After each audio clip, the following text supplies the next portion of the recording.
एक समय की बात है, बादशाह अकबर ने अपने बेगम के जन्मदिन के लिए बहुत ही खूबसूरत और बेशकीमती हार बनवाया था।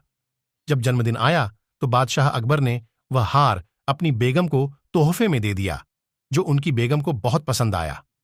अगली रात बेगम साहिबा ने वह हार गले से उतारकर एक संदूक में रख दिया। जब इस बात को कई दिन गुजर गए तो एक दिन बेगम साहिबा ने हार पहनने के लिए संदूक खोला, लेकिन हार कहीं नहीं मिला। इससे वह बहुत उदास हो गईं और इस बारे में बादशाह अकबर को बताया। इस बारे में पता चलते ही बादशाह अकबर ने अपने सैनिकों को हार ढूंढने का आदेश दिया, लेकिन हार कहीं नहीं मिला। इससे अकबर को यकीन हो गया कि बेगम का हार चोरी हो गया है। फिर अकबर ने बीरबल को महल में आने के लिए बुलावा भेजा।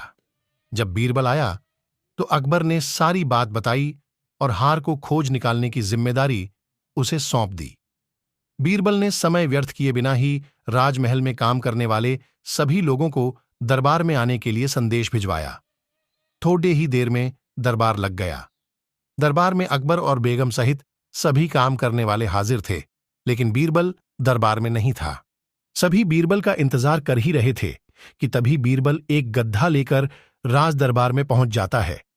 देर से दरबार में आने के लिए बीरबल बादशाह अकबर से माफी मांगता है। सभी सोचने लगते हैं कि बीरबल गधे को लेकर राज दरबार में क्यों आया है। फिर बीरबल बताता है कि यह गधा उसका दोस्त है और उसके पास जादुई शक्ति है। यह शाही हार चुराने वाले का नाम बता सकता है। इसके बाद बीरबल जादुई गद्दे को सबसे नजदीक वाले कमरे में ले जाकर बांध देता है और कहता है कि सभी एक एक करके कमरे में जाएं और गद्दे की पूंछ पकड़कर चिल्लाए, जहां पनाह मैंने चोरी नहीं की है। साथ ही बीरबल कहता है कि आप सभी की आवाज दरबार तक आनी चाहिए। सभी के पूंछ पकड़कर चिल्लाने के बाद आखिर में गधा बताएगा कि चोरी किसने की है। इसके बाद सभी कमरे के बाहर एक लाइन में खड़े हो गए और एक एक करके सभी ने कमरे में जाना शुरू कर दिया। जो भी कमरे के अंदर जाता तो पूंछ पकड़ डीएच कर चिल्लाना शुरू कर देता, जहां पनाह मैंने चोरी नहीं की है। जब सभी का नंबर आ जाता है तो अंत में बीरबल कमरे में जाता है और कुछ देर बाद कमरे से बाहर आ जाता है। फिर बीरबल सभी काम करने वालों के पास जाकर उन्हें दोनों हाथ सामने करने को बोलता है और एक एक करके सभी के हाथ सूंघने लगता है।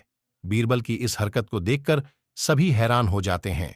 ऐसे ही सूंघते सूंघते एक काम करने वाले का हाथ पकड़कर बीरबल जोर से बोलता है, जहां पनाह इसने चोरी की है। यह सुनकर अकबर बीरबल से कहते हैं, तुम इतने यकीन के साथ कैसे कह सकते हो कि चोरी इस सेवक ने ही की है? क्या तुम्हें जादुई गद्दे ने इसका नाम बताया है?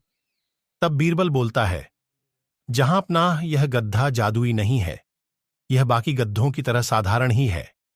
बस मैंने इस गड्ढे की पूंछ पर एक खास तरह का इत्र लगाया है। सभी सेवकों ने गड्ढे की पूंछ को पकड़ा, बस इस चोर को छोड़कर। इसलिए इसके हाथ से इत्र की खुशबू नहीं आ रही है।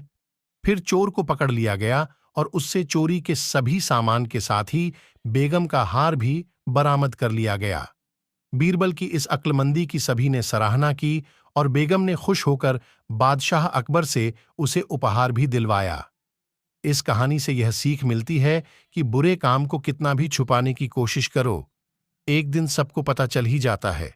इसलिए बुरे काम नहीं करने चाहिए। दोस्तों, अगर कहानी पसंद आई हो तो वीडियो को लाइक करें, चैनल को सब्सक्राइब करें और हां, बेल आइकन को प्रेस कर दें ताकि हमारा आने वाला वीडियो आपको मिले सबसे पहले। धन्यवाद।